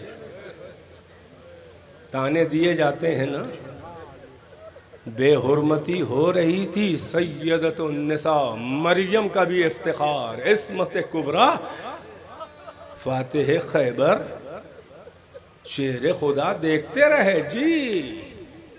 تو آپ کی دنیا داری اور سیاست اور خلافت کے قوانین ہیں، یہاں فقط دنیا کی زیب و زینت و آبرو۔ محمد کی اولاد کو تو دین خدا، نام خدا کی بقا کی فکر تھی، کچھ بھی ہو جائے سب برداشت کریں گے، یہ نہیں کریں گے تو کون کرے گا؟ اللہ کس پہ بھروسہ کرے؟ سب سے بڑی مصیبت پہ کس پہ بھروسہ کرے؟ نبیوں پہ جسمانی مصیبتیں ڈالیں، مگر ایوب کی جب ناموس خاتون کی فقط ردا ہٹا کے دیکھنے کی قصاب نے فرمائش بالوں کی کر دی تو زوجہ پر قیامت آ گئی، اور شوہر نے سنا تو جس کے بال بچے آراضی مال سب ختم، وہ زوجہ بیمار بستر سے لگ گئے، 3 دن کا فائقہ، گوشت لینے گئی تھیں، ادھار مانگا۔ وہ جانتا تھا کہ حضرت یوسف کی نسل سے ہیں، یوسف کے بال معجزہ تھے، انہوں نے قافلے سے کہا تھا ہمیں نہ بیچو، ہمارے تھوڑے سے بال کاٹ کے بیچ دو، اچھی خاصی قیمت مل جائے گی ان بالوں کی۔ یہ معجزہ تھا حسن یوسف، اسے معلوم تھا نسل یوسف میں ہے، اسے ایک اشتیاق رہا ہوگا، وہ بدکار اور بدنگاہ نہیں تھا، فقط اتنا کہا کہ میں گوشت یوں ہی دے دوں گا، فقط اپنی ردا ہٹا کے ذرا سے بال دکھا دو، اس معجزے کی اشتیاق میں۔ لیکن نبی کی بیوی تھی، انبیاء کی اولاد تھی، چھوٹے چھوٹے نبیوں کی اولاد، کہاں محمد، کہاں یوسف، کہاں یعقوب، مگر ارے افتان و خیزہ آئی، اب تک ایک لفظ شوہر سے نہیں کہا، مگر جب یہ آ کے تو سوتے ہوئے شوہر غش میں پڑے بیمار جناب ایوب کا شانہ ہلایا، کہا اے میرے وارث آنکھیں کھولو، دیکھو قیامت آ گئی۔ کہا کیا ہو گیا؟ واقعہ بیان کیا جو ایوب سب کچھ برداشت، اللہ نے کہا ہے میرا عبد صبور تھا، بہت صبر کرنے والا بندہ، مگر جیسے ہی ناموس کا مسئلہ عزت کا کچھ کیا نہیں تھا، فقط کہہ دیا تھا، تو یہ تو ایوب کو شرم آ گئی، اب ہاتھ اٹھائے، رب انی مسنی الضر وانت ارحم الراحمین، اے میرے پالنے والے مجھے مصیبتوں نے گھیرا ہے، تو سب سے بڑا رحم کرنے والا ہے، یعنی اب ناموس کی بے عزتی میرے رب، یہ امتحان مجھ سے نہ ہوگا۔ آواز آئی ایوب تم اپنے امتحانوں میں تم پاس ہو، کیا کہنا ہے تمہارا؟ یقیناً یہ مرحلہ خواتین کی عزت کا مرحلہ بہت مشکل ہوتا ہے، ہم تو فقط مثال قائم کر رہے تھے، کہاں صبر ایوب، کہاں صبر زین العابدین، کہاں صبر زوجہ ایوب، کہاں ارے حسین کی بہن زینب کا صبر۔ ہاں اللہ اکبر، جو اللہ و رسول سے دین کی بقا کی ذمہ داری آل محمد نے لی تھی تو سیدہ کی پسلیاں ٹوٹ گئیں، ہائے در پہ بے حرمتی ہوئی، ہائے تازیانے بھی پڑے، ہائے ایسا ظلم ہوا رخسار پہ کہ بندے چھٹک کے زمین پہ گر گئے، ہائے جب علی کو کھینچ کے مجرموں کی طرح لے جا رہے تھے تو وہ پسلی ٹوٹ چکی تھی، مگر جو دیکھا کہ علی غائب، دیکھا گھر کے باہر لے جا رہے ہیں گلے میں رسی، حضرت علی کی اپنے امام وقت کی، امام وقت کی شوہر کی نہیں، امام وقت کی ردا پکڑ کے سیدہ نے کہا خلو ابو الحسن، نہیں لے جانے دوں گی، سنو گے فاتح فاطمہ چھوڑ نہیں رہی تھی، اس ملعون ثانی نے ارے ایسے تازیانے ہاتھوں پہ بی بی کے مارے، ہائے قنفذ نے شانے پہ تلوار کا قبضہ، تازیانوں سے سیدہ کا کے ہاتھ سے دامن چھٹ گیا، ہائے زمین پہ فریاد کرتی رہی، مگر ایک بھی شکوہ مشیت سے نہ کیا، کیونکہ دین خدا کی بقا کی ضمانت یہی مصیبتیں برداشت کرنی تھی۔ رسول اللہ عہد لے چکے تھے، ہاں عزادارو پھر تو برداشت کی حدیں آگے بڑھتی رہیں۔ وہ مسجد کوفہ میں ضربت لگنا، وہ فست و رب الکعبہ، وہ ابو تراب ارے سہنے مسجد کوفہ کی تراب کو ابو تراب زخموں میں ڈال ڈال کے کہہ رہا ہے رب کعبہ کی قسم میں کامیاب ہو گیا۔ لو منزل بقا آگے بڑھی، ارے سیدہ کا لال حسن زہر کھا کے ارے دل جگر کے ٹکڑے تشت میں اگل رہا ہے، فاطمہ کا لال لعل اگل رہا ہے، بہن تشت میں گن رہی ہے ٹکڑے۔ آزادارو اب تو اس منزل بقا اور اسلام کی بقا کے انتظام کی وہ آخری منزل آئی کہ جسے کربلا کہا جاتا ہے۔ لو حسین ارے کائنات لے کے جمع ہو گئے، پروردگارہ منزل سپردگی میں آ گیا۔ لے عباس کے بازو تیرے حوالے، لے اکبر کی جوانی تیرے حوالے، لے قاسم و محمد تیرے، لے آخری ننھا سا ہدیہ اب غریب الوطن مدینے کے مسافر کے ہاتھ میں، یہ آخری ہدیہ اصغر لے ہاتھوں ہاتھ لے تیرے حوالے۔ سب منزل بقا کو اب کوئی نہ رہ گیا، اب بقا کی وہ آخری نیو، وہ آخری اینٹ رکھنے جا رہے ہیں کہ جب نہ لشکر نہ سپاہ نہ کثرت الناس سے، نہ قاسم نہ علی اکبر نہ عباس، کوئی پرسہ دینے والا بھی نہیں، دل کے ٹکڑے کٹ کٹ کے گر رہے ہیں، حسین ہاتھوں میں دیکھ رہے ہیں دل کے ٹکڑوں کو، اور احساس بے کسی، اور یہ ہے قسم پرسی کہ میر صاحب نے کہا زبان حسین سے ارے عباس مر گئے، علی اکبر جدا ہوا، ہم سے کسی نے یہ بھی نہ پوچھا کہ کیا ہوا۔ لو آخری ہدیہ اصغر کے بعد، ہائے وہ شاہ عرش نشین ارے عرش سے زی سے فرش زمین پر آیا، آیا تو سجدے میں ہے، آیا تھا تو سجدے میں آیا تھا، جا رہا ہے تو سجدے میں ہے، ارے گلا پس گردن سے کٹ رہا ہے۔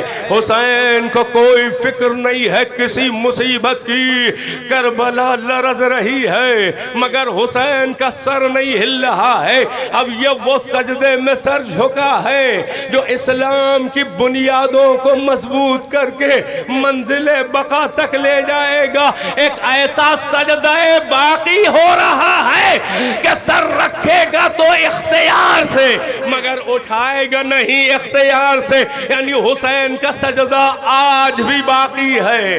اسی لیے کربلا دین خدا کی بقا کی ضمانت ہے، جو ذکر حسین کرتے ہیں وہی اسلام کو بقا کی منزلوں سے لے جا کر امام زمانہ تک لے جا رہے ہیں۔ اور اب وہ آخری جو آئے گا، جو محمد کا کام بھی کرے گا، جو علی کا کام اور جو حسین کے قاتلوں سیدہ کے ظالموں سے بدلہ لے گا، آزادارو وہی وہ بقیت اللہ ہے کہ جو مظلومین کا بدلہ لے گا، جو اپنی جدہ کا بدلہ لے گا۔ ہم یہ دعا کرتے ہیں، روز کرتے ہیں، سالانہ احتجاج کہ سیدہ کا مزار بن جائے۔ اے پروردگارہ یوسف زہرا کو اذن ظہور دے۔ اب تک تو ہم لوگوں میں ہمیں میں کوئی منبر پہ بیٹھ کے اے فاطمہ امام کی جدہ اور امام کے جد حسین کے مصائب ہم آپس میں بیان کر کے رو لیتے ہیں۔ اے میرے موقع ان عزاداروں کو ایک موقع ایسا بھی دے دے کہ سیدہ کا بیٹا حسین کا لال ارے ظاہر ہو ایک مجلس ایسی بھی کر لے کہ فاطمہ کا بیٹا اپنی جدہ کا مصائب، اپنے جد حسین کا مصائب جب ہمارے سن کے 1400 سال کے بعد اتنا عزادار گریہ کرتے ہیں، ذرا سوچو جب امام زمانہ بیان کرے گا تو کیا حال مومنین کا ہوگا، وہ کیسی مجلس ہوگی۔ یقیناً وہی امام تمام کائنات اور مقصد خدا اور حسین کی بقا کا ذمہ دار ہے۔ فَسَيَعْلَمُ الَّذِينَ ظَلَمُوا أَيَّ منقلب ينقلبون اللهم العن قتلة الحسين وأصحابه أجمعين ربنا تقبل منا إنك أنت السميع العليم بنبيه وآله الأطهار اللهم عجل في فرج مولانا صاحب الزمان یا حسین یا حسین۔ فاتحہ پڑھ رہا ہے۔ تمام بانیان انجمن جنہوں نے اس پروگرام کو بنا کی اور آج اس فرش عزا کی پہلے زینت تھے، آج وہ مرحوم ہو گئے، یقیناً ان کی ارواح یہاں موجود ہیں، اور اس سرزمین کے علماء اعلام مولانا حافظ کفایت حسین صاحب، مولانا محمد بشیر فاتح ٹیکسلا، بڑے بڑے محقق اور یہ مجتہدین تھے، پوری دنیا میں نام کمایا، اس چھوٹی سی جگہ سے نکلے، ان کی اور تمام ارواح علماء ذاکرین اور وہ مومنین کے جو دامے درمے قدمے سخنے شکارپور کی دینداری عزاداری دی خدمت دین خدمت عزاداری میں جس بھی انداز میں شریک رہے، اور جو آپ لوگ موجود ہیں، آپ اپنے مرحومین سب کے لیے ایک سورہ فاتحہ اس کا ثواب اور اس مجلس کا ثواب ان تمام مرحومین کو بخش دیں۔